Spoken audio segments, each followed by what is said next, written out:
impactnya di mana nih efisiensi anggaran pemerintah di awal pemerintahan ini ya. Soalnya kan banyak yang udah teriak nih, hotel udah teriak, vendor kemarin ketemu di vendor juga pada teriak. Nah kalau dari Mas Reza sendiri, kalau sekarang memang jujur sih nggak kedetek sama sekali. Udah kita jalanin aja, makanya kita juga udah mulai sekarang udah kontak-kontakin lah teman-teman lama, semuanya udah mulai call friend lah gitu kan.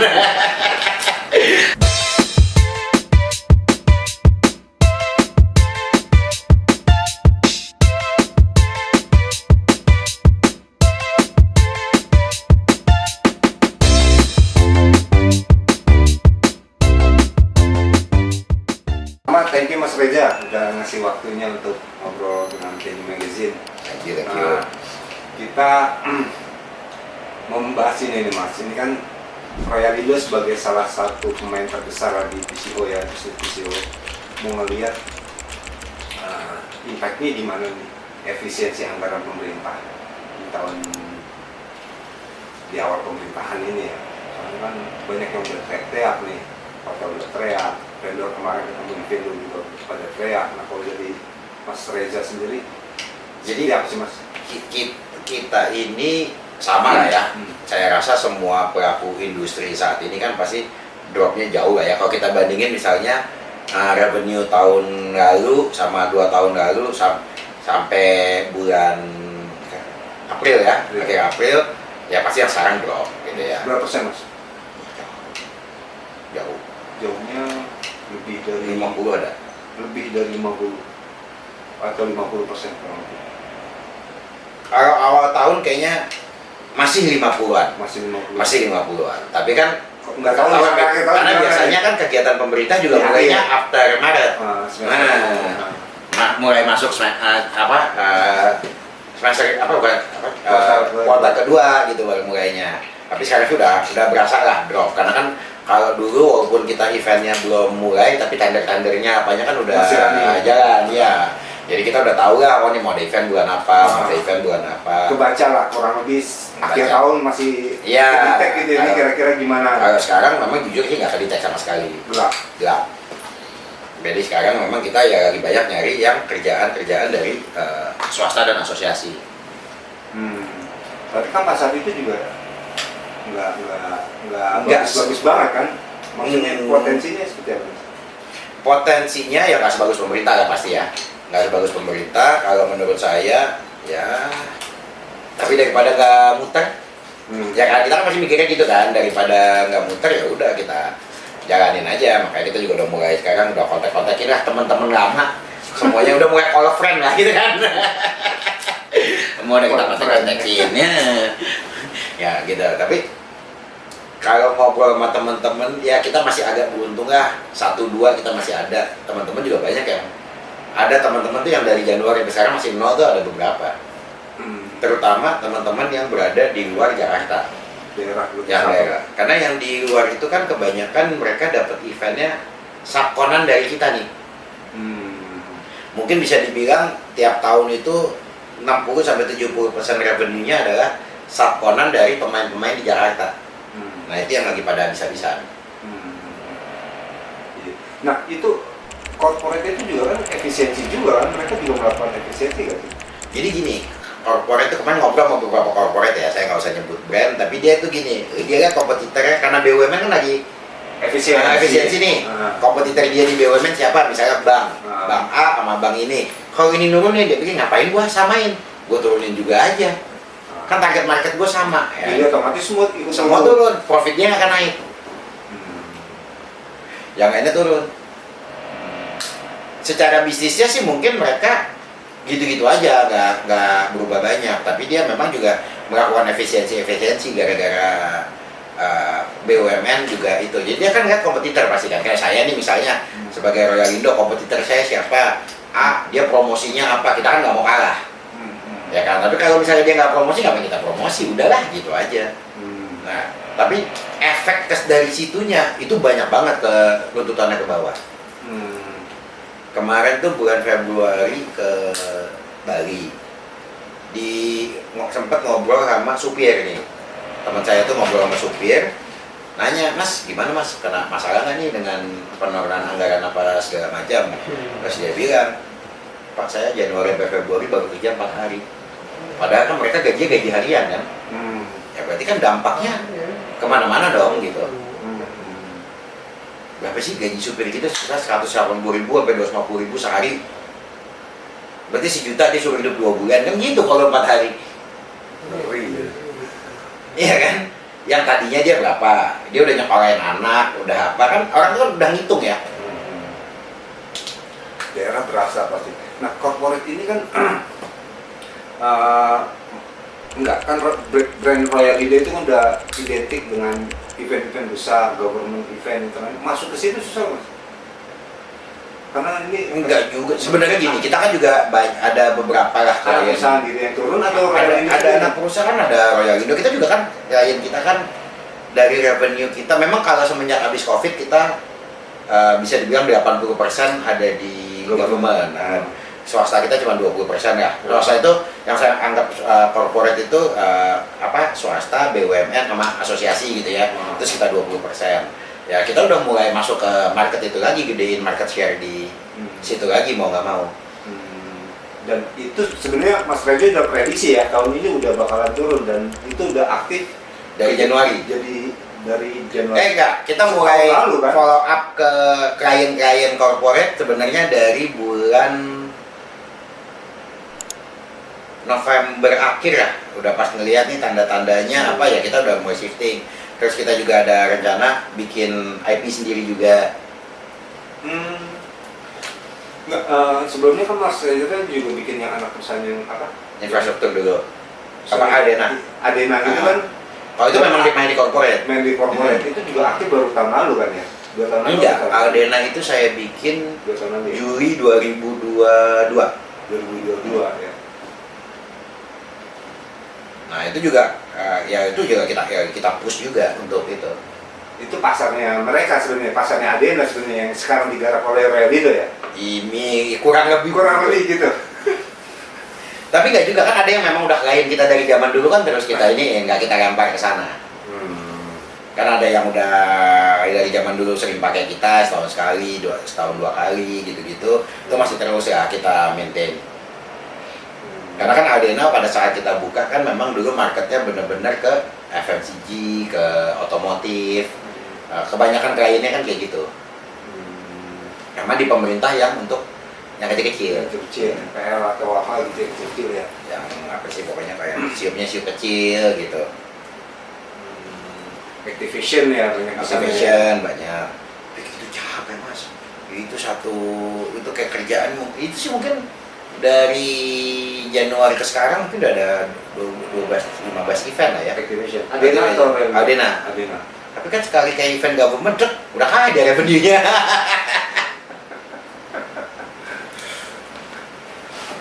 Jadi antisipasinya apa Mas? Bikin IP ya pasti. Kita bikin IP, kita masuk corporate ya. Masuk corporate. Kalau bikin IP kita November, satu jalan Oktober, satu kemungkinan jalan November. Tapi yang Oktober confirm. Apa Mas? Tunggu launching ya. November? Tunggu launching, belum launching. Tapi masih yang November itu kita masih soal tempat masih belum nggak se-fix yang satu, kalau yang satu udah fix, udah booking, udah segala macam di ICE. Udah exhibition ya berarti? Exhibition. Udah tinggal nunggu. Kita rencana launching sih kalau nggak akhir bulan ini, awal bulan depan. Akhir bulan ini atau awal bulan depan? Udah lah Mas, spill nih kan juga. Tunggu. Sektor apa? Hah? Sektor apa? Jangan, nanti langsung ketahuan. Soalnya makan ini sama asosiasi ya, kita belum boleh nge-launch. Oh, sama asosiasi. Gandeng sana ya. Jadi ya itu ya, solusinya berarti corporate, IP, efisiensi sampai ke sana nggak Mas? Kalau ngobrol dari teman-teman di Asprapi gitu ya, turun ada tapi memang nggak banyak. Karena kan paling apa sih kebutuhan daripada kan bootnya pemerintah, bootnya juga biasanya nggak gede-gede banget. Enggak, maksudnya efisiensi di Royal Indo sampai ke sana kan? Karena omsetnya menurun segala macam gitu. Soalnya ngeri juga kalau ini industri lain ya, perhotelan gitu kan. Udah opsinya udah PHK, tutup, operasional gitu. Nggak sampai separah itu. Karena kan gini ya, hotel kalau dia hari ini dia PHK, nyari gantinya gampang. Kalau kita kan enggak, makanya waktu pas COVID, waktu apa kan kita sebisa mungkin kita bertahan. Kayak kita cut ya dulu, gaji direksi apa kita cut habis segala macam, tapi yang karyawan itu yang opsi terakhir ya gitu. Jadi nggak segera COVID ya? Nggak. Kalau COVID tuh nggak bisa dibilang terlalu gelap, Mas. Karena dulu kita berharap, oh ini bulan depan udah bisa, bulan depan. Jadi kayak ada hope kan dulu. Ini ya itu yang tadi saya bilang. Sekarang ini sebenarnya apa iya cuma gara-gara makan gratis. Makan gratis itu kan cuma berapa sih? Katanya 100 triliun. 71 lagi. APBN kita 3.000. Itu kan cuma berapa persen sih? Harusnya kan nggak berdampak ke situ dong. Kalau misalnya ternyata karena bayar utang katanya yang ada 700 triliun jatuh tempo, berarti kan sebenarnya habis selesai itu tahun depan udah normal dong kan gitu. Harusnya. Kan logikanya kan gitu. Harapannya begitu ya Mas? Harapannya begitu. Kalau harapannya sih besok udah dibuka. Karena kan gini Mas ya. Misalnya tiba-tiba pemerintah mau bikin international event gitu ya. Nggak ujuk-ujuk hari ini mau bikin besoknya bisa jalan juga kan. Koordinasi sama negara-negara lain apa untuk Indonesia tuan rumah, untuk Indonesia jadi host. Nah itu belum kedengaran nih event-eventnya. Tahun lalu juga, tahun besok juga belum kedengaran tuh. Yang saya dengar satu tuh tahun 2027, BRIN. Nah. Tahun ini belum kedengaran. Belum. Tapi memang kan masalahnya itu. Padahal sebenarnya kan ya, pendapatan dari pajak sektor pariwisata itu termasuk gede loh. Lumayan sih. Lumayan. Dan maksudnya bukan ngomong pariwisata doang nih, termasuk industri pendukung ya. Kontribusi GDP 4-5% kalau masalah. Kalau menurut saya lebih Mas. Kalau karena gini, kalau kita ngomong pariwisata berarti kan segala sesuatu yang perizinannya terkait dengan pariwisata. Berarti kan harusnya termasuk hotel, termasuk restoran dan lain-lain. Restorannya satu. Vendornya dia ada berapa banyak setiap restoran? Menurut saya harusnya lebih kalau dari cuma 5% dari GDP. Cuman yang jeleknya di Indonesia satu, kita tuh gak ada yang punya data. Kayak waktu COVID, kita sempat di Inka sama Sprapi diminta ngumpulin data. Berapa sih dampak kerugiannya? Diminta sama Kementerian kan saya kumpul. Jadi yang nongol itu sebenarnya jauh lebih besar ya, realnya ya? Realnya jauh lebih besar. Nah kalau nggak ada kejelasan tahun ini juga enggak, agak sulit juga ya Mas memprediksinya juga. Ya begitu. Nah, dari asosiasi atau dari stakeholder atau pelaku gitu ada ke arah government gitu ngomong negosiasi atau apa gitu dilakukan gitu? Nah itu yang saya waktu itu bilang, jeleknya industri kita ini orangnya, karena kita industri hospitality ya, jadi orang-orangnya pada baik-baik. Pabrik tutup satu, pada karyawan cuma 1.000 misalnya, wah bikin ribut. Kita hotel, udah berapa hotel yang tutup? Karyawan berapa ribu? Bogor 3 atau 2 gitu. Ini kita ngomong yang tutup ya, belum yang pengurangan loh. Karena kalau yang pengurangan sampai hotel bintang 5 di Jakarta ya udah pada, dari worker udah pada diautin.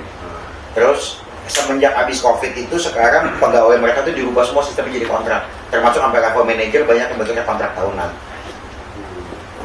Nah kalau misalnya kayak gitu ya begitu kontraknya habis dikat, kontraknya habis dikat. Jadi belum ada obrolan ke arah sana dari asosiasi. Belum ya. Sampai hari ini sih Kementerian kita kadang-kadang juga bingung. Tapi sounding masalah ini ke kementerian, kita kementerian itu. Nah itu kan. Jadi di mana? Jadi gini ya, misalnya contoh nih ya. Karena saya ngalamin waktu COVID ya. Wah setengah mati lah kita ngelobi ke kementerian gitu kan biar izin dibuka apa segala macam. Nggak ada ngapa-ngapain juga tuh. Akhirnya ya udah kita jalan sendiri aja, kita ke BNPB sendiri, kita ke ke gubernur-gubernur untuk yang di daerah, kita kemana apa yang bisa jalan. Sulit ya karena nggak ada keberpihakan ya terhadap sektor ini ya Mas. Kalau saya sebagai pelaku ya 20 tahun terakhir ngerasain sih gitu. Jadi kita industri pariwisata udah jalan sendiri aja gitu, cuma dimintain pajaknya aja. Kita bayar pajak setahun satu perusahaan berapa puluh miliar. Saya rasa pajak yang kita bayarin PPN-nya nggak kalah kok sama pabrik-pabrik. Cuma karena di sana rame aja, ada serikat buruhnya, ada apanya, apa-apa bikin demo. Kita kan nggak ada, Mas. Ada industri hotel demo, misalnya waktu COVID tutup semua. Jakarta kan masih beruntung ya, jadi apa? Repatriasi. Nah, yang di luar Jakarta. Ya ada kan gak ada yang disebut. Emang orang-orang hospitality baik-baik, nggak ada yang barbar. Paling nanti akan berasanya loh kok pemasukan dari sektor ini jadi sedikit ya, paling gitu. Dan dampaknya kan kalau kayak hotel, pajaknya kan dua, Mas. Satu ke pemerintah daerah, yang satu ke pemerintah pusat. Yang 10% kan pemerintah daerah, terus pajak keuntungannya apanya kan ke pemerintah pusat, itu kan dua-duanya udah pasti drop. Berarti kan PAD masing-masing daerah akan turun juga. Belum lagi kalau industri pariwisata ini kan salah satu industri yang ibaratnya langsung nyampe ke masyarakat ya. Misalnya gini, Mas Bayu terbang, mendarat di airport, bayar quarter, duitnya langsung buat quarter. Keluar naik taksi, duitnya langsung buat sepi taksi. Sebelum nyampe hotel makan di warung ini. Tapi kan itu kan nggak kecatet kan. Kalau tour leisure yang belinya paket, nah baru kecatet tuh. Tapi kalau yang kayak sendiri-sendiri gitu kan, FIT, orang bisnis kan nggak kecatet. Dia belanja, dia beli souvenir, dia apa. Orang Indonesia kan misalnya kita walaupun ke Bali misalnya setahun 10 kali atau 15 kali kayak anak-anak di kantor, tetap aja pulang masih bawa oleh dari Bali. Tapi ya legong lah, pai susu lah, apalah yang lagi ngetren di sana gitu kan, tetap begitu. Ya itu kan berarti kan revenue mereka akan turun juga. Terus dengan lagi di efisiensi gini, perjalanan dinas nggak ada, padahal kan sebagian dari SPPD yang diterima sama para ASN itu sebagiannya kan juga untuk mereka beli oleh-oleh buat keluarganya, mereka makan, mereka naik taksi, mereka naik Gojek. Iya sih, seharusnya dengan kondisi yang nggak jelas kayak gini, spendingnya di stimulan gitu ya, Mas. Salah satunya sektor pariwisata sih memang. Karena pariwisata langsung, bukan kayak industri lain yang nerima cuma segelintir orang. Kalau kita tuh banyak loh terkaitnya.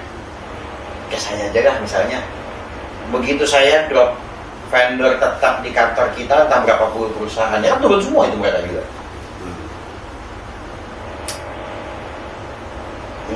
Iya kan? Misalnya hotel, ada vendor sabunnya, vendor catering, vendor sayur, vendor apa, semuanya drop. Otomatis kan? Berarti kan dampaknya ke situ juga nih. Si owner hotel mungkin masih ada duit untuk gaji karyawannya, si vendor ini belum tentu. Akhirnya udah mulai lay off yang di sini nih. Yang di hotel mungkin belum mulai off karyawan, tapi yang di vendor udah mulai. Di vendor event udah mulai. Udah. Iya, kemarin di vendor juga mengeluhkan itu sih, Mas. Ini kalau berlanjut, waduh, kasus sampai akhir tahun.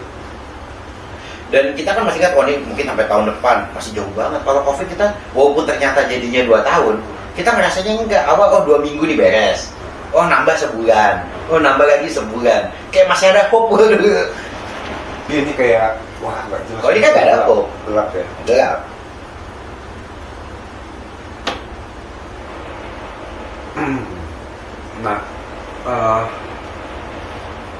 Nah itulah solusinya gimana ya?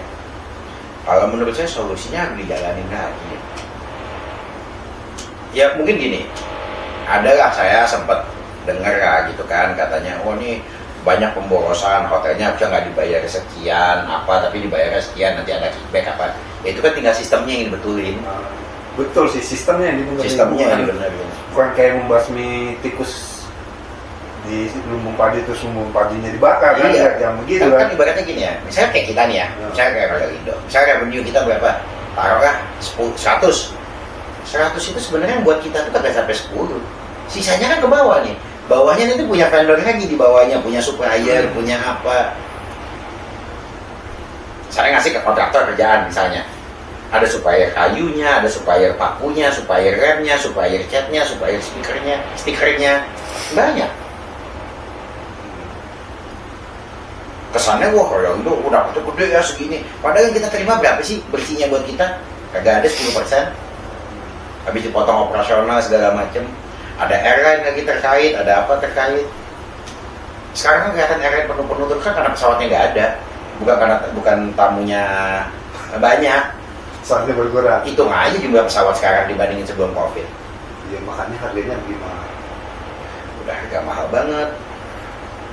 Terbang ke luar negeri jauh lebih murah daripada dalam negeri. Kayak kemarin Lebaran temen saya ke Bali ya. Tiket sekali jalan 4,5 juta ya kalau nggak salah dia cerita. Terbang 4,5 jam. Saya ke Shanghai 8 juta. Terbangnya 8 jam. Berapa? 6 jam. Shanghai.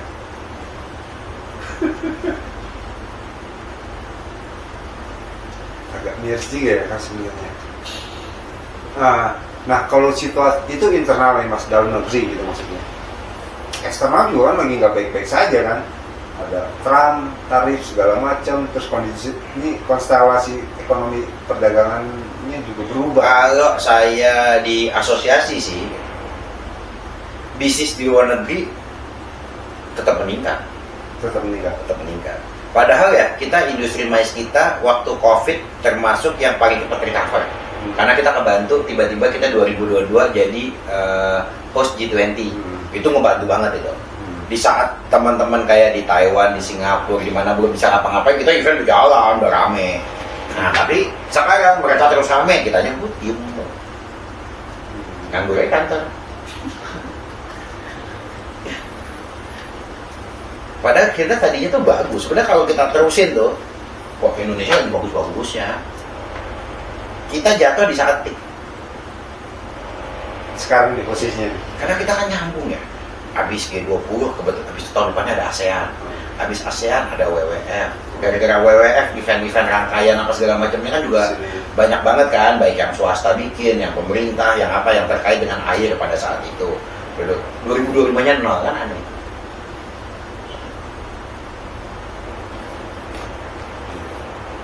Habis ketika pertama kali dipilih kan Pak Prabowo yang dihajar langsung itu efisiensi anggaran jalanan dinas dan kegiatan Pak.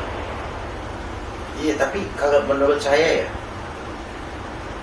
cara efisiensi banyak kok mas, dimaksimalin aja kerja ASN. Coba kalau dibikin misalnya nih kayak swasta gitu ya, lo nggak perform lo out. Agak anomali juga sih ya. Ya kan? Efisiensi tapi itunya lebih banyak. Kementeriannya berapa? Kan gini, kalau kita mau efisiensi kantor nih misalnya, kita mau efisiensi kan yang pertama kita cut apa? Siapa sih yang nggak produktif? Nah udahlah itu, selesai kontraknya, kita iniin, ya pasti gitu dong cara efisiensi kita. Kan nggak mungkin, kan gini, menurut saya international event ya, atau event pada umumnya ya, itu cara promosi pemerintah yang paling murah. Misal, satu event misalnya kayak G20, habis misalnya satu event, karena 10M, media value yang didapat berapa juga? Coba kalau kita mau masang iklan di media-media itu ngomongin Indonesia, mau bayar berapa? Belum turunan nggak langsung ya, investasi masuk, segala macam gitu ya. Ini kita yang direct dulu aja, itu kan banyak nih. Wah Indonesia, misalnya orang baca, wah Indonesia ternyata bagus ya sekarang begini-gini, masuk ke investment. Sekarang kan ibaratnya gini ya, kalau baca di media nih, karena berita bagusnya dikit, dulu kan banyak nih, wah lagi rame nih G20, ada perjanjian ini dibikin, ada ini. Kalau sekarang kan isinya apa coba? Baca kan media sekarang isinya udah kayak boring banget bacanya, itu ya diulang-ulang gitu kayak kaset rusak. Isinya masalah semua. Iya kasus semua. Jadi kayak nggak ada aura positifnya gitu Iya. ya. Kalau saya nih, bukannya ini ya, penegak hukum harus jalan dong, nggak boleh pandang bulu. Tapi nggak usah lah diberitain segitu banyak. Itu orang luar salah satu pengen masuk itu juga ngeliatnya di situ. Oh ini masalah banyak, bukan berarti oh ditangkap banyak tuh bagus, nggak juga. Mikir. Hah? Iya jadi malah mikir. Iya kan? Wah ini banyak masalah nih ternyata nih, gue banyak ditangkapin, bukan berarti kalau ditangkapin bagus. Harusnya kan kalau saya kan pengennya kan udah tangkap aja, nggak usah digembar-gemborin gitu, nanti udah hasilnya aja, jangan selama prosesnya. Kan kadang-kadang proses berbulan-bulan itu mulu dibahas, ntar aja udah nunggu ujungnya. Kita kan kalau sebagai masyarakat pengen tahu, oh yang kita pajak bener nih, kalau kita bayar pajak duitnya bener nih kepakainya, kan udah itu aja. Nah, berarti ada yang menganggap, nanggap, kan nggak perlu kita proses nangkepnya, idenya terus diulang-ulang. Kadang-kadang baca berita zaman sekarang udah mulai bosenin loh, isinya itu aja, ini kayak nontonin kaset rusak. Nah, Mas, kalau terkait event lagi nih, Mas, prediksi Mas Reza kan gelap. April udah drop 50%. Kalau year on year, compare tahun lalu, kira-kira Gini, itu gimana? Saya nggak ngomong secara keseluruhan gelap, karena tetap kerjaan tuh masih ada. Turun ya. Tapi saya bisa ngomong gitu karena saya berada di Jakarta. Karena kerjaan paling banyak adanya di Jakarta. Ada corporate, ada asosiasi, semua home base-nya adalah Jakarta. Yang paling berdampak tuh memang teman-teman di daerah. Karena mereka banyak yang berharap dapat event, kita dapat event, bawa ke kota mana kita gandeng dia sebagai lokal partner, kita sewa barangnya dia, itu yang nggak jalan. Kalau kita aja nih, misalnya kita mau ngirim, kita tutup aja kantor, tutup, pecat semua, aman lah 5-6 tahun lagi tabungan gitu kan, ibaratnya kalau cuma buat kita doang. Kalau kita nggak usah gaji karyawan, nggak usah bayar listrik kantor, nggak usah apa, aman lah kalau cuma 5-6 tahun, 7 tahun gitu sebenarnya. Tunggu rezim baru gitu. Nah, tunggu aja ada kebijakan baru gitu kan kalau mau kayak gitu. Tapi kan karyawan apa semua kan juga punya keluarga yang harus kita pikirin kan. Bukan buat kita doang. Kalau kita mau egois nih buat kita doang nih, kan pusing. Gue santai-santai pergi liburan apa. Nah, begitu udah berubah, gue buka lagi PT.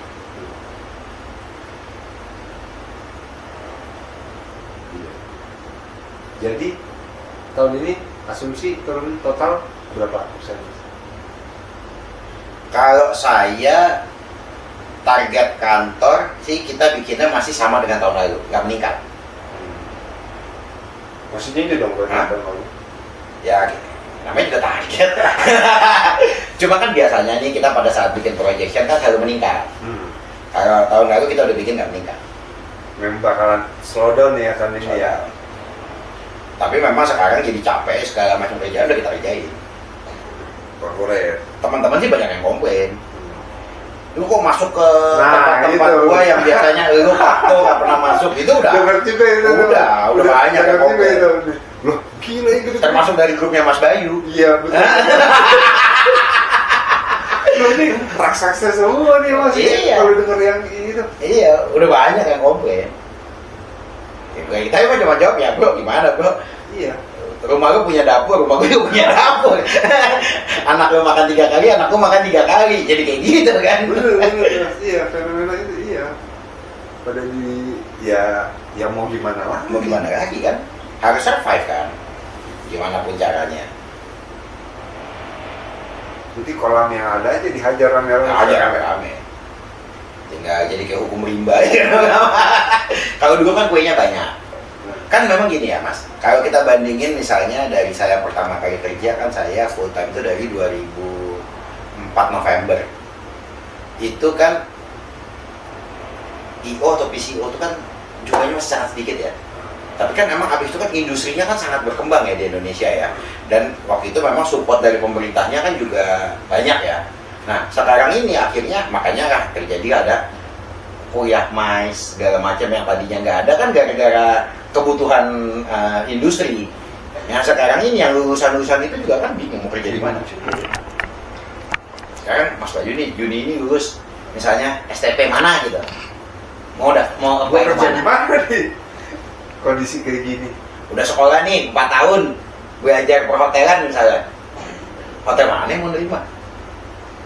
Karena sekarang ibaratnya saya lagi mau nyari orang aja, saya bisa dapat yang kualitas bagus bukan fresh graduate dengan harga fresh graduate.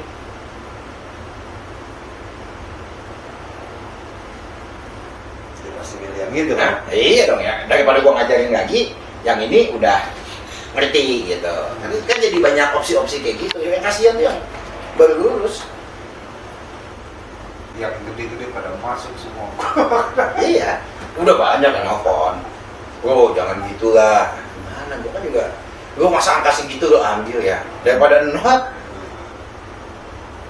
Kan kasihan mereka sebenarnya.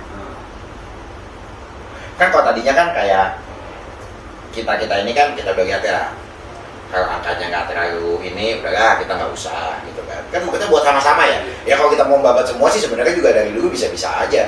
Kurang orang tinggal nambah karyawan gitu kan. Tapi kan kita kan pengennya industrinya yang Hidup, gitu ya. hidup kan gitu. Jadi yang senior itu kan kita dulu sepakat ya, udah kalau gitu udah kita kasih teman-teman segala macam. Yang gampang-gampang kita nggak usah lah, kita yang spesialis saja gitu. Ya kalau sekarang yang masih agak aman sih pemain pameran. Pameran masih apa? Masih. Tapi kalau B2C agak turun katanya, karena kan kalau B2C Spendingnya kan turun juga. iya jauh berkurang. Jadi kalau dari unsur mais itu meeting oke drop. Insentifnya mungkin drop juga ya. Jauh insentif. Karena dunianya begitu ya. Di luar dunianya begitu, ini juga mas. Kita untuk insentif sekarang jadi orang lebih tertarik ke Vietnam, lebih tertarik ke Thailand. Jauh kita udah ketinggalannya. Maksudnya gini ya, Vietnam dulu mana sih kita pandang? Kita nggak usah ngomong jauh-jauh lah, 2018 aja, 2019. Vietnam sekarang kayak Mana kita pandang Vietnam? keren sekarang. Sekarang ya tuh. Insentif pindah ke sana, murah kan di sana? Dulu kita Filipina udah naik dari kita sekarang. Vietnam dulu masih di bawah, sekarang Udah jauh. Vietnam hampir 2 kali lipat kita ya, bisa sekarang. Di kita ini kan yang dulu punya kendala, menurut saya sih salah satu kendalanya adalah Bali terlalu terkenal. Akhirnya semuanya cuma ke Bali. Zamannya nggak ke situ. Ya kalau dibilang turis Jakarta misalnya, ke Jakarta sebenarnya enggak. Berapa persen sih? Ke Jakarta tuh orang datang bisnis. Makanya waktu itu kan sempet tuh pas sama dinas pariwisata kan ngobrol-ngobrol. Dia mau jadiin Jakarta kota leisure. Dia bilang siapa yang mau liburan ke Jakarta? Kita kalau ngomong asing ya. Cuman sayangnya di kita ini nggak ada data. Berapa sih yang datang liburan?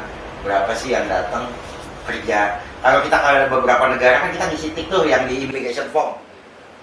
Tujuan datang apa? Visiting family, convention, tourism atau leisure, bisnis gitu. Di kita ini nggak ada, jadi data itu nggak ada. Nah, jadi akhirnya semua orang yang masuk dianggapnya itu turis, padahal kan belum tentu. Iya, gelap juga tuh. Saya sih kalau Jakarta selama ini teman saya yang asing yang datang. Kecuali memang ada beberapa yang ke Jakarta untuk golf ya. Di luar yang golf, saya nggak pernah dengar. Gue mau yang family holiday di Jakarta. Nggak ada. Rata-rata kalau yang dari luar Transit Bali, doang paling. iya, Bali, Jogja, yang paling banyak sih Bali sama Jogja. Teman-teman saya gitu yang saya kenal langsung ya.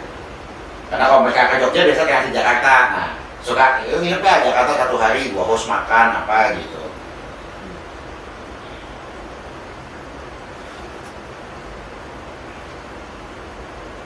Mungkin Timur Tengah kali ya, senang Jakarta ya.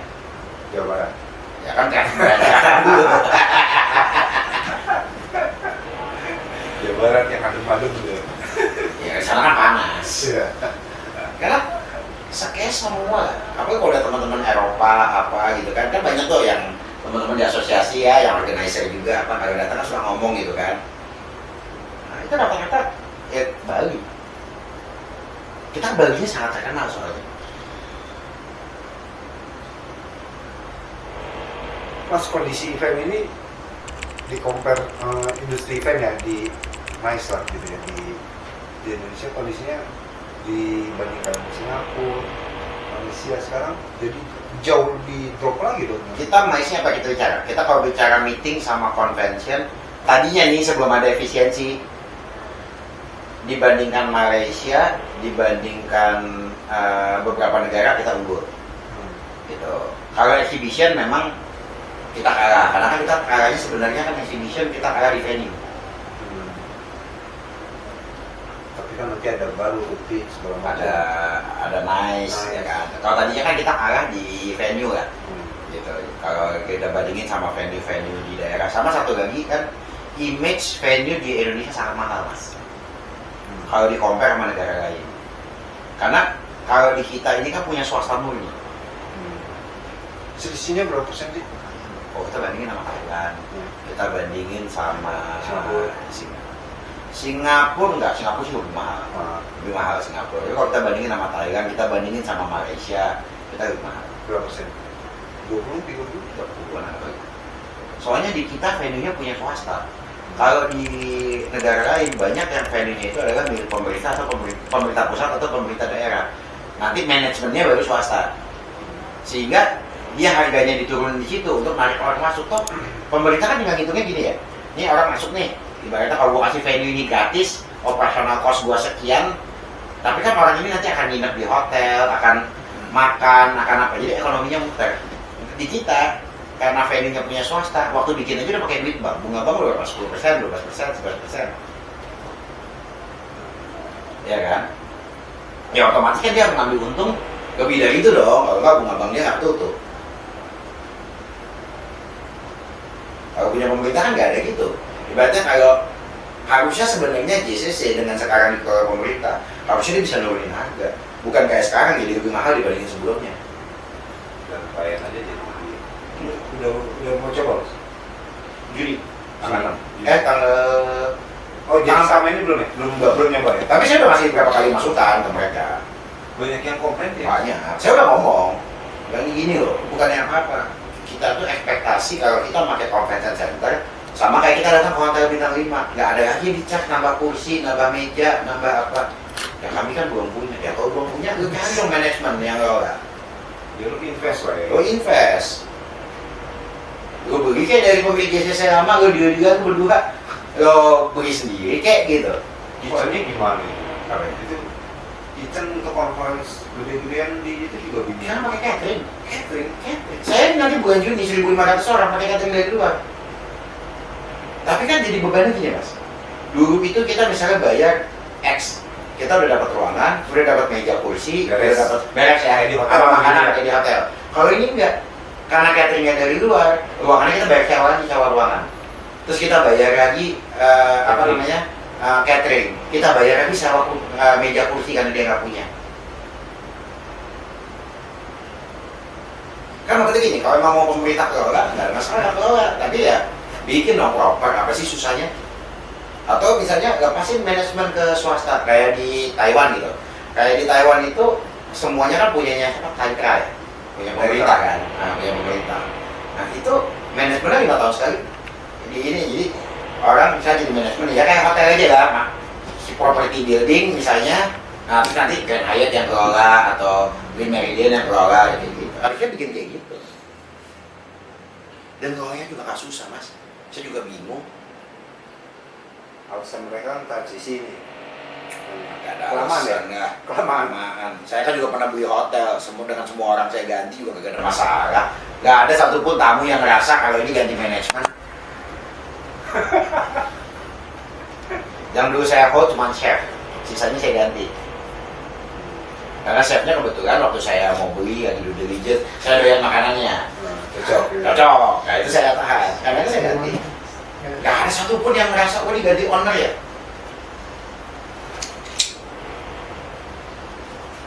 Dan di mana-mana nih kalau restoran misalnya ganti owner kan sering tuh, gelap restoran. Malah dengan under new management harusnya lebih bagus kan. Nggak ada dong yang kualitasnya turun, orang apa yang dibangga-banggain under new management. Itu kan makanya kita ngomong ngasih tahu nih, udah gua kalau udah nggak yang lama, ini akan lebih bagus. Kalau sekarang ini kan masalahnya orang-orang yang di dalam ini kan GBK selama ini kan nyawain emang gedung kosong ya, kayak gedung kawinan gitu. Jadi mereka itu nggak ada set hospitality-nya, apanya nggak ada. Kalau nanti begitu dia menyebut dirinya convention center, Terus gitu ya? nggak bisa gitu. Itu ibaratnya harus sama kayak kita di hotel bintang 5 lah. Coba Mas Bayu bikin event nih di hotel bintang 5. Mana kita pernah pusing, oh ini kursi kurang 1. Oh nanti nih tantangan ya, cas tambahan. Mana ada. podium gitu ya. Mau podium, mau apa pokoknya Ada semua. apa yang ada di hotel yang bisa kita pakai, kita pakai. Ibaratnya saya berapa kali dulu ada request dari klien, siapapun yang masuk, termasuk pejabat apa yang awal nggak boleh bawa senjata, siapin saya deposit box apa, ya udah kita ambil dari kamar panitia yang nggak dipakai. Jadi saya deposit box kan nggak ada banyak lagi. Ya kan ibaratnya kan semua barang yang ada di hotel itu bisa kita pakai, kan harusnya gitu dong. Itu kan services dan harusnya dikasih kan. Kalau sekarang jadi sama kayak saya bikin event waktu saya kawin tuh di Wonosobo tuh, karena gedung kawinan dikasih gedung kosong, meja sewa sendiri, kursi sewa sendiri, apa sewa sendiri gitu. Saya udah kasih masukan berapa kali ke GBK. Maksudnya jadi begitu ya. Apa sih? Kalau Untuk conference jauh. Kalau untuk pameran mungkin nggak terlalu jauh. Tapi kalau untuk conference jauh. Karena kita jadi kena sewa ruangan yang dulu nggak pernah ada.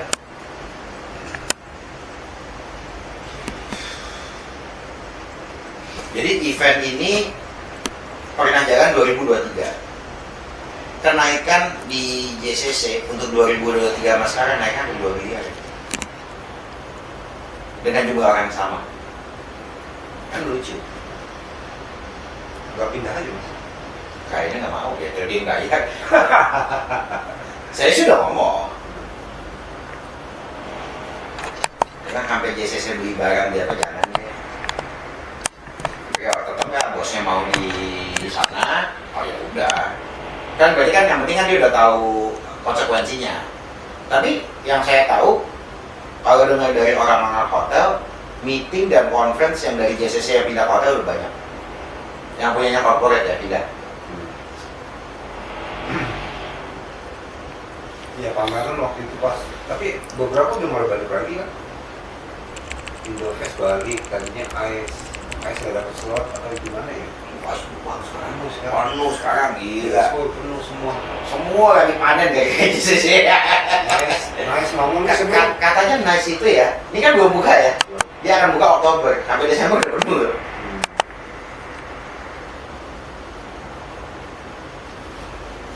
Iya, iya. Venue jadi bisnis venue nggak ngaruh ya, masih Selama servisnya bagus, ya. oke. Karena memang kita kurang.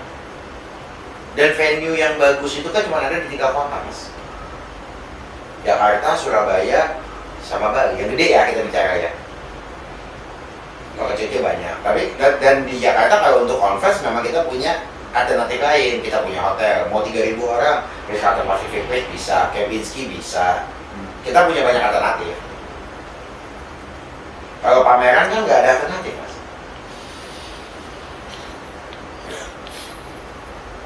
Pameran mungkin tapi bisnis pameran masih ongoing ya.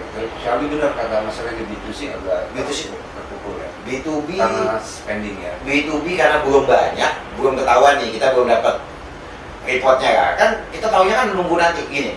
Hari itu mungkin aja yang datang ke pameran ribuan gitu kan, banyak. Tapi kan kita lihat dari spendingnya kan. Nah kalau B2B itu kan nggak kayak B2C yang ketahuan di tempat. Kalau B2C kan kita langsung tahu tuh hari itu juga kita udah tahu tuh dari yang ngomel-ngomel, tahun lalu gue ikut penjualan gue sekian kok sekarang baru sekian udah hari kedua nih. Komplain-komplain kayak gitu kan pasti ada. Ya apalagi kalau B2B kan pasar global lagi gini, mereka justru biasanya agresif ya nyari pasar baru ya. Harusnya Indonesia manfaatin ya. Manfaatin. Kalau saya nih jadi pemerintah, saya jual-jualan sekarang promosi. Cuman memang kalau buat investment buat apa, di kita ini kan kadang-kadang masalah kita tuh adanya di bawah. Ya kan yang sekarang lagi rame ormas, kan di bawah. Apa di bawah sebenarnya bersihin juga gak susah lah. Apa sih susahnya? Babat aja dong kan? Apa susahnya? Kalau emang mau Yang didimin ya. Kayak masalah sebelumnya itu intoleransi kan lu itu jadi masalah tuh pas Iya. era Jokowi itu kan awal. yang periode pertama apalagi tuh buset. Harusnya kenceng aja tuh pikir jadi nggak kemana-mana lagi. Ya kan kita negara demokrasi mas. Ya sih kalau negara demokrasi kan gitu. Vietnam bisa ngejar kita cepat kan karena dia bukan negara demokrasi kan, Komunis itu semi komunis. Kalau komunis itu kan kalau pas yang di atasnya bagus, ke bawahnya kan bagus. Tapi begitu yang di atasnya hancur, hancur juga semuanya. Nah dia pas kebetulan lagi bagus nih sekarang, iya bro ini banget. Kita kok ibaratnya gini, dari dulu nih kita misalnya international bidding, yang kita takut kan cuma lawan dua negara. Kalau Singapura kita nggak takut karena kita selalu menang harga. Yang kita takut itu kan dulu tuh lawan kita tuh yang dianggap head tuh Thailand sama Malaysia. Karena dari sisi harga mirip, dari sisi budaya juga mirip, hospitality sama-sama bagus gitu kan, turismenya juga mirip-mirip model-modelnya. Jadi yang tadinya kita anggap tuh sekarang tiba-tiba Vietnam, cut, sini Vietnam sih. Dan dia baru-barunya habis Covid tuh mas. Sebelum Covid tuh nggak terlalu. Sebelum Covid itu masih bawa kita. Jumlah turisnya mungkin banyak ya pada saat itu. Tapi turis yang dulu yang datang itu kan kebanyakan kayak bule-bule yang tahu dulu tuh. Yang eksklusif ke Thailand kan jarang. Nah sekarang ini banyak bangun hotel bagus, banyak apa, convention center juga bangun, apa juga bangun. Tapi dia pameran masih belum, dia masih konvensi ya. Masih di conference ya banyaknya. Kalau pameran kita kalau hanya dari Bangkok ya, Singapura kayaknya juga berkurang. Singapura loh. Tapi tetap aja lah, seblok-bloknya Singapura tetap bagus ya, karena gimana juga dia hubnya ya di ASEAN kan. Siapapun orang masuk, ibaratnya gini lah, banyak dari kita misalnya jadi distributor. Agentnya di mana? Di Singapura. Padahal pabriknya kan bisa di Amerika, di Eropa, di mana. Tetap Singapura itu dia udah menang di situ. Pameran kita oke lah industrinya. Tapi kan kita pamerannya masih belum rata. Kalau yang lain itu kan punya di beberapa tempat, kita kan cuma Jakarta mas. Katanya gini aja deh, pameran di Surabaya berapa biji sih yang bagus? Yang rame, yang ini, yang sustain. Padahal Surabaya itu kan kota nomor 2 ya. Kayak di Bali, berapa biji sih pameran? Sekarang udah nggak ada bidding, ada aktivitas bidding mas. Sekarang nih belum nih? Government. Internasional ya, internasional bidding yang kayak kita lagi ikut itu belum ada. Kemarin terakhir itu, oh enggak sih masih buat nanti tuh, buat Februari tahun depan baru mau di bidding asosiasi. Asosiasi kan, bukan government. Government belum. Yang gede belum ada. Kayaknya government yang ada juga yang kecil-kecil yang emang pas kebetulan sekarang kan Malaysia lagi tuan rumah ASEAN. Kan kadang-kadang kan meeting-meetingnya nggak semuanya dilakukan di negara itu kan. Sama kayak waktu kita jadi tuan rumah ASEAN, kan negara sekitar adalah kebagian gitu. Kayaknya gitu-gitu aja. Cuman sekarang kita agak dropnya itu satu mas. Saya kan berapa kali ya bidding. Kalau begitu event yang bergengsi yang apa, kita datangnya udah kalah sama kompetitor. Saya kejadian nih waktu itu. Kita biddingnya waktu itu di Cina, karena event sebelumnya di Cina, di Guangzhou. Kita mau tarik ke, jadi waktu itu saingan 2 besar itu Indonesia untuk di Bali, satu lagi Australia. Ini asosiasi ya? Asosiasi. Nah, ini corporate. Itu untuk insentif. Pada saat kita datang bidding di Guangzhou, kita datang naik taksi dong turun. Nah karena turun dari apa mau kedutaan, pakai mobil ada benderanya. Turun mobil udah kalah set, kita turun dari taksi. Nah itu yang kita KBRI kita tuh kurang. Supportnya kurang. Kecuali kalau kita memang kenal, kayak saya berapa kali juga di support gitu sama KBRI. Kebetulan dulu saya kenal, atau ada teman posting di sana, mas bantuin dong gini-gini. Pokoknya lu datang aja cuman biar ada dari pemerintah nih. Karena kan Indonesia ini kita nggak punya convention bureau kan. Kalau di negara lain kan ada support convention bureau-nya, ada apa, kita kan nggak punya. Kita dari Asprapi sih propose ke pemerintah DKI hidupin lagi Jakarta Tourism Bureau. Itu isu revisi undang-undang pariwisata gimana? Belum beres kan? Oh ibu di komisi 7 ya? Ibu dia yang Itu katanya isinya makin ngaco, makanya marah-marah mulu dia. Iya kemarin sempat lihat.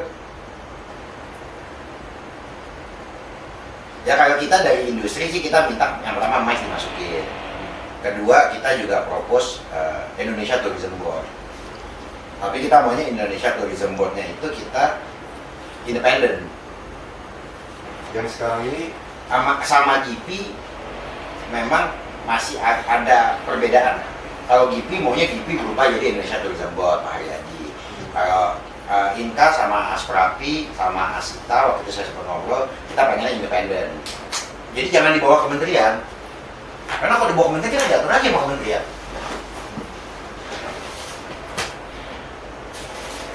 Kalau begitu ya kita independen, kita punya anggaran sendiri, kita punya apa. Tapi anggaran APBN tetap. Kalau Harusnya. kemarin, kalau yang saya propose, kita dari Inka sih kemarin propose-nya itu kita model kayak di Jerman atau di Malaysia. Jadi tourism tax, bukan tourism tax. Ngutip dana pariwisata jadi gini, kalau kayak di Malaysia gitu ya. Di Malaysia itu ada kutipan 10 ringgit per orang per hari untuk yang nginep di hotel. Nah itu uangnya masuk ke tourism Itu board. dibalikin untuk dana promosi. Ya, tapi hanya boleh untuk promosi, jangan di kementerian untuk gaji sekian ribu orang lagi. Karena kan tourism board nggak butuh karyawan Itu banyak kan banyak. udah diatur dalam undang-undang yang 2% itu dibalikan untuk promosi tapi nggak jalan-jalan. Nggak ada. Dia karena nggak jalan-jalan kan. Sebenarnya udah Tahu saya diatur. nggak ada loh tuh aturannya. Yang 2% untuk kegiatan promosi itu. Yang saya tahu ada diatur gitu tuh kayak telco tuh ada, itu untuk dana USO kan. Saya lupa angkanya berapa persen gitu. Yang untuk pengembangan itu lah yang kan nggak semua CSR gitu ya. kayak CSR tapi dikelola sama Bakti Kominfo untuk bangun BTS, untuk ngasih internet ke sekolah-sekolah di daerah T3 gitu-gitu. Karena misalnya gini, Mas Bayu punya telco nih, pemilik Excel nih, suruh bangun BTS di pelosok mau nggak? Nggak mau dong, pasti kan hitungnya user gue berapa banyak di situ, gue hitungan ROI-nya gimana. Nah itulah yang dibangun sama Bakti. Bagus sih programnya Bakti Kominfo itu. Wah, gelap sih ya. Kalau kita waktu itu kita propose waktu itu di presentasi saya waktu di Komisi 7 pas bulan puasa, kita minta ada tourism tax yang uangnya tuh 100% masuk ke kita.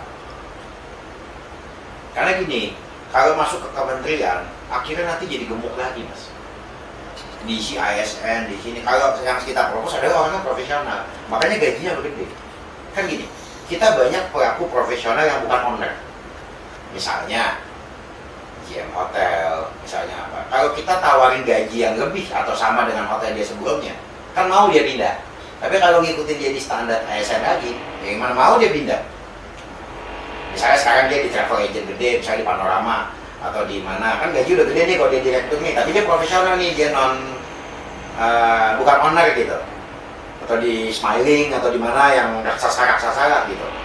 Nah itu kan bisa nih kita kayak hard hunting ya, nih Pak gue nih gaji 100 juta sebulan, lo kalau ini mau nggak?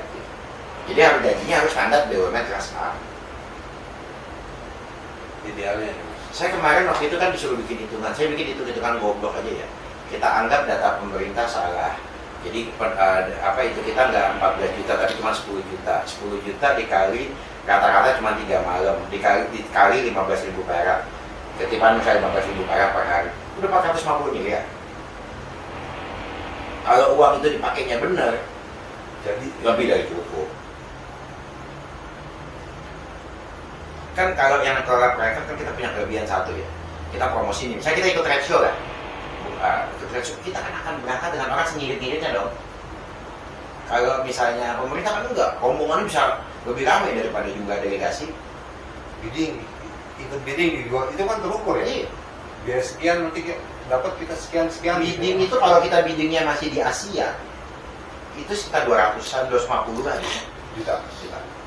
saya berapa kali. Tapi kalau begitu biddingnya di Eropa di mana tuh 500-an nggak bisa. Karena kan harus bayarin tiket bisnis kelasnya asosiasi. Kan kita bidding nggak bisa sendiri kan, harus ada asosiasinya. Atau kalau waktu itu saya bidding yang buat insentif itu, ya karena saya berangkat cuma berdua, cuman ke Guangzhou ya udah bisa terbang ekonomi. Ya. Dengan modal Habisnya cuma berapa sih? 40 juta, 50 juta kan? Dengan modal segitu misalkan kalau 500 juta. Tapi kalau waktu itu menang, sekali dapat kan berapa devisa yang kita dapatkan? itu dulu perkiraan revenue-nya adalah 10 jutaan US. Terukur ini. Makanya sekarang kita kalau yang bidding juga kita lihat kan segede apa sih eventnya, kalau gede-gede banget. Kan kalau di negara lain, misalnya Singapura, mau bidding, dia minta support Singapore Tourism Board, tiket, hotel dibayarin. Terus dia minta, misalnya Thailand, minta support ke T-Set. Di kita itu dulu sebenarnya harusnya ada anggaran itu waktu dibikin Direktorat MICE. harusnya salah satunya untuk itu.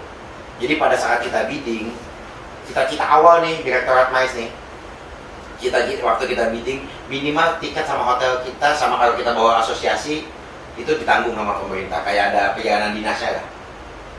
Ya kalau kos bikin nanti di sana kita lobby kan kita pasti lah bidding tuh di sana lobby lah, bawa minum, entertain, makan, apa itu nggak apa-apa lah kos kita. Kadang-kadang beban yang berat itu tiket. Saya kita bawa asosiasi. Begini kita beli 5 tiketnya habis semua dong. Kan asosiasi misalnya 3, kitanya 3. Dianya naik bisnis nggak mungkin kita naik ekonomi dong. Ya kita naik bisnis juga. Satu tiket sekali jalan udah berapa 50 juta. Kali 6 udah 300 juta tiket doang. Belum hotel, belum apa. Eropa ya. Saya Eropa, Amerika. Makanya kalau saya lebih banyak yang pas biddingnya kita presentasinya apa lebih senang kalau pas di Asia. Di Hong Kong, di Singapura, di Thailand. Apalagi kan jeleknya kan kita biddingnya tahun berapa, acaranya tahun berapa. Dulu saya berangkat itu 2014 atau 2015 tuh yang ke Guangzhou. Untuk acaranya tahun 2019. Karena dia udah ada tuh dari Asia, nanti kemana lagi, kapan lagi balik Asia lagi. Nah waktu itu tuh kita lagi sama Oceania, tapi waktu itu 2 besarnya tuh lagi Indonesia sama itu. Saya bawa Bali, yang sana bawa Gold Coast. Harga apa kita jauh lebih murah. Dulu hotel-hotel di ITDC support semua.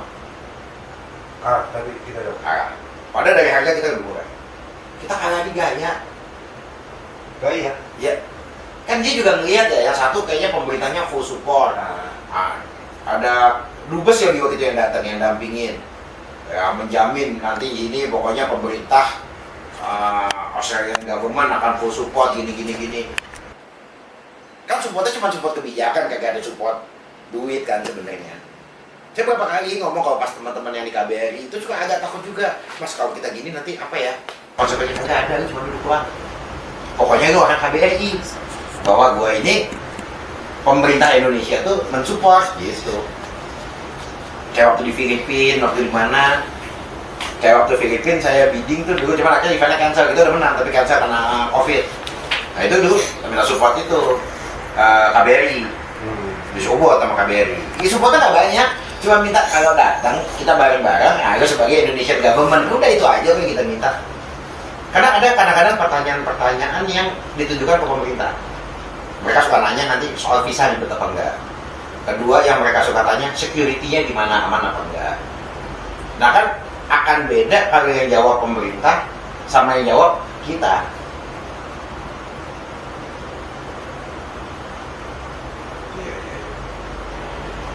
Tuh masalah blunder kayak gitu masih itu aja tuh. Dulu waktu kan di kantor masih zaman Pak Jawa Cipta ya. Dulu kan nanya nanti apa biaya yang tanggung jawab kami. Paling tiket lah sama hotel, kita nggak usah dikasih uang saku, nggak usah apa. Karena dengan itu aja udah ngurangin beban banget. Karena kan bidding belum tentu menang aja. Mungkin dari 3-4 kali kita berangkat atau 5 kali berangkat menang 1. Karena tak menang sama sekali, tapi bisa balik modal tuh maksudnya. Iya. Bisa kan sekali menang lumayan. Lumayan gitu. Ya dari pajaknya aja lah, itu orang masuk yang bayar visa, yang apa gitu, nginep di hotel segala macem. Nah, memang kalau saya lihat pemerintah Indonesia di situnya belum. Kita dibandingin negara lain yang tetangga aja ya, ketinggalan banget. Kita nggak berharap kayak STB yang jor-joran. STB kan gila, jor-joran. Nggak mau saya sampai kayak gitu ya. Karena mungkin Singapura kalau nggak dijual jor-joran susah juga mau dijual, apalagi dijual di mall kan.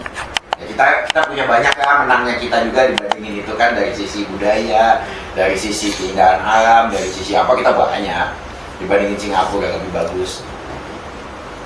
Kita kalah cuma jumlah mall. Sama kalah di macet. Oke, Mas Reza mungkin cukup. Jadi simpulannya gelap nih Mas ya? Ya terang-terang gelap lah. Tergantung ya, melihatnya dari sisi mana ya? Iya, kalau kita yang di Jakarta mungkin nggak gelap-gelap banget. Tapi kalau kita ngomongin skop secara nasional revenue turun pasti. Ya. Nah, terus habis itu kalau di compare tahun lalu tahun ini 50% Enggak, saya ngoprek baru sampai April. April. April 40%. Kira-kira sampai akhir tahun? Ya, kita berharapnya enggak lah. Sekarang makanya mulai ganggu orang-orang itu. Wah kalau enggak habis saya Desember kena maki-maki kan sama shareholder lain. Iya. Ini nggak ada bonus, nggak ada apa dong. Berat ya, berat. Ya kalau yang paling berasa memang hotel sih sekarang. Kalau hotel udah dampaknya udah hampir bintang 5. Udah berat dah.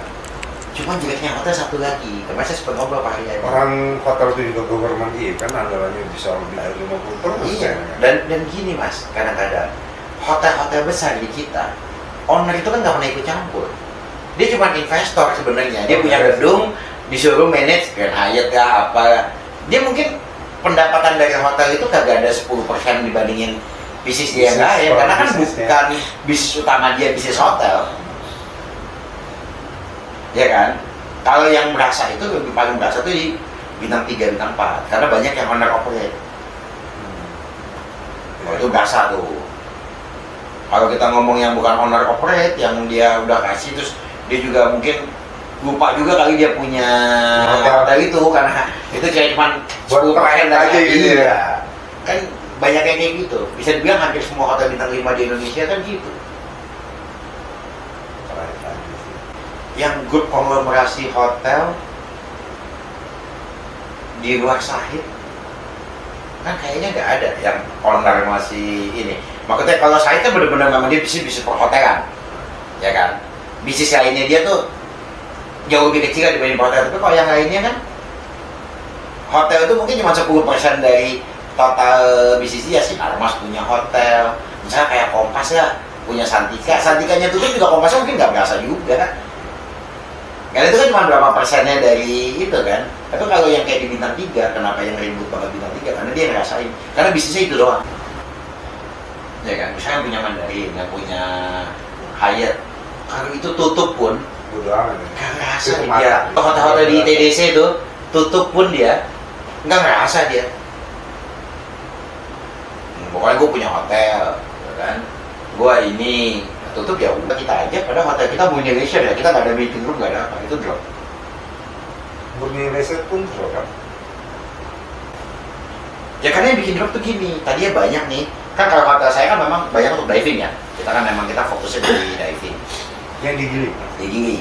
Itu kan banyak yang mereka habis ikut apa di Bali, habis ikut apa di mana, terus dia 3-4 hari di Gili. Saya berapa kali kok misalnya habis dari Bali, habis event, terus saya ke Gili kan, hotel saya gitu kan. Ketemunya sama delegasi lagi, loh di sini. Ternyata dia emang habis itu posturnya udah arrange sendiri untuk diving gitu. Berapa kali itu saya ketemu orang kementerian juga pernah. Habis event di Bali, ketemu lagi sama panitia. Loh, ini kok Mas Reza ada di sini, ini punya saya. Oh punya Mas Reza? Nah, dia dapetnya dari Instagram apa gitu, enggak dia ketemunya malah pas di tempat saya. Berapa kali itu saya. Kalau habis event gede di Bali, mau G20, mau apa, pasti aja semua yang habis G20 terus tempat saya, atau ke hotel tetangga, tak ketemunya pas di restoran gitu. Atau mereka nginep di mana, divingnya tempat saya gitu.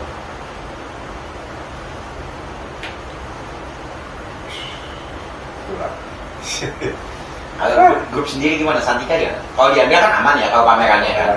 Santika belum ngobrol nih, baru mau janjian sama Pak Darsana. Konser katanya udah mulai terdampak ya? Dampak mas. Konser katanya sama udah spending turunannya banyak. Iya. Spending berkurang otomatis. Iya turunannya banyak mas itu mas.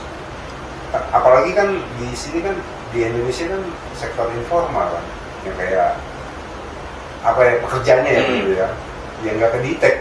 Iya itu makanya jeleknya di pariwisata kita banyak nggak data, gayet nganggur, mana ada kita datanya? Jadi yang kelihatan itu besar kok Iya. sebenarnya fenomena gunung es. Gitu. Saya sempat ngobrol tuh sama salah satu tadi Yakmi ya kan, kemarin lagi ngopi-ngopi apa segala macam kan, ya konsernya turun. Lu turun di mana? Sponsornya turun, ini kan bukan sponsor, yang beli tiket. Apalagi yang bikinnya, yang main konser lokal yang bikin di daerah, oh itu berasa banget tuh. Jakarta tuh kita masih agak lumayan lah sebenarnya. Ini kan belum banyak ribut-ribut kan sebenarnya karena Jakartanya masih masih bisa manage. Tapi kalau saya kan kebetulan di beberapa asosiasi kan ngobrol sama teman-teman di daerah kan jauh dikasih ya. Vendor aja udah mulai ngurumahin karyawan. Vendor.